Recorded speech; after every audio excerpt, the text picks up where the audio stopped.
It's really insane to me how T1 just keeps getting away with this. Like last year at Worlds, when they came in as the fourth seed from LCK, and they looked absolutely terrible entering the tournament and just end up winning the whole thing. Similar thing here, except not super extreme.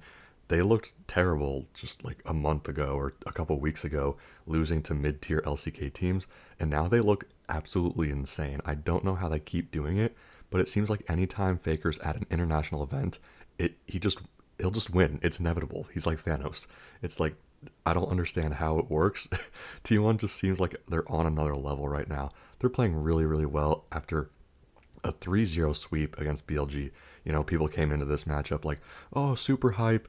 Rematch of last year's World. It's going to be a super hype matchup. And man, T1 absolutely slaughtered them. BLG had a couple moments and a couple times where they were actually ahead inside the game. But uh, if there were ever a series where there was a global taunt on a player, it was Faker.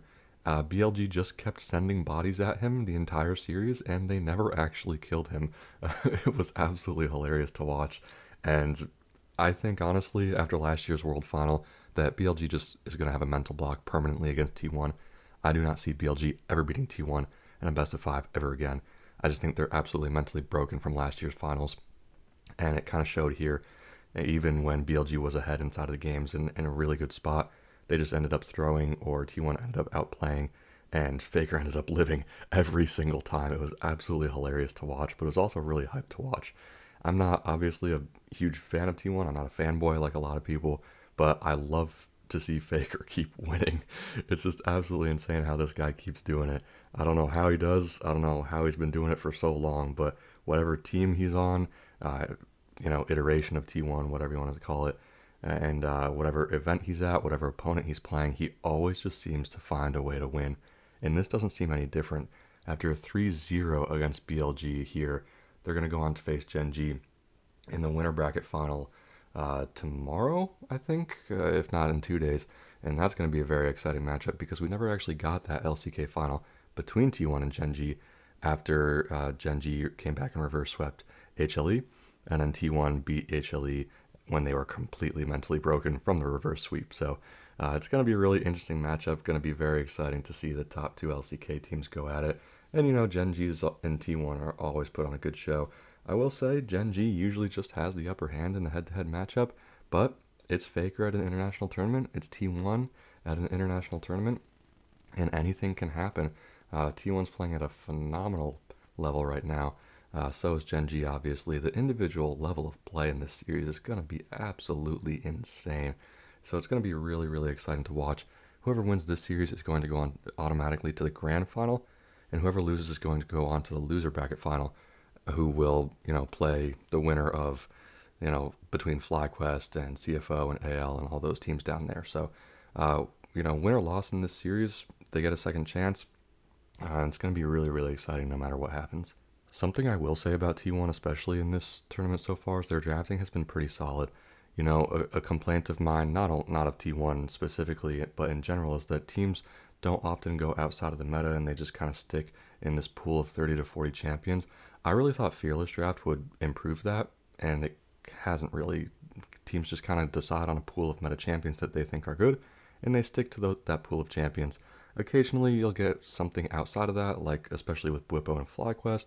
Some teams are more comfortable picking unique picks like that than others, but they don't go outside of that too much.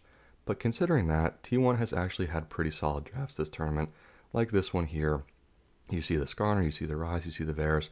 Very, very strong scaling on their side, despite the fact that the Roa spam on every single mid laner is really, really starting to annoy me. But regardless, T1's drafting has been very solid so far. And I will also say that Doran has been surprisingly good, as I think many people would agree that he's probably the weakest individual player on this team.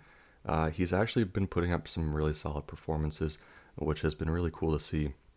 I don't remember specifically which one I'm thinking of, but there was one game where he absolutely popped off, and that was cool because, again, a lot of people view Doran as not a weak link per se, but probably the weakest individual player on the team, who can struggle and sometimes just absolutely run it down, like last year he did on HLE a lot, especially at Worlds. So it's definitely cool to see him perform well at an international event. and obviously the other core four performing very well as well.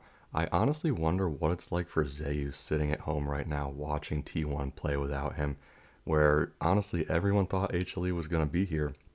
They won first stand, they looked like the best or second best team in the spring split regular season, and they were very close to just clean sweeping Genji, but they ended up getting reverse swept and were absolutely broken by that. Dude, I wouldn't even be surprised if they struggled in summer split. I'm not gonna say go as far as to say as they're not gonna make worlds because they definitely are gonna make worlds out of the top 3 or 4 LCK teams. But man, they're definitely mentally broken from that series, so it's going to be interesting to see how HLE recovers moving on into the summer split for sure. But anyway, that's that. I just want to give T1 some praise.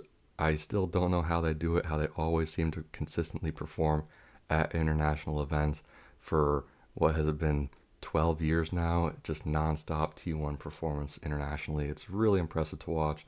And of course, the one constant through all of that has been Faker. So every single win he gets internationally, I just feel like further solidifies him as the GOAT. And I don't think we'll ever get to see another player quite like this. So, really special to see and experience this as a fan, as a league fan. It's very, very cool. Props to T1. Really solid play so far. Really solid drafting as well at MSI.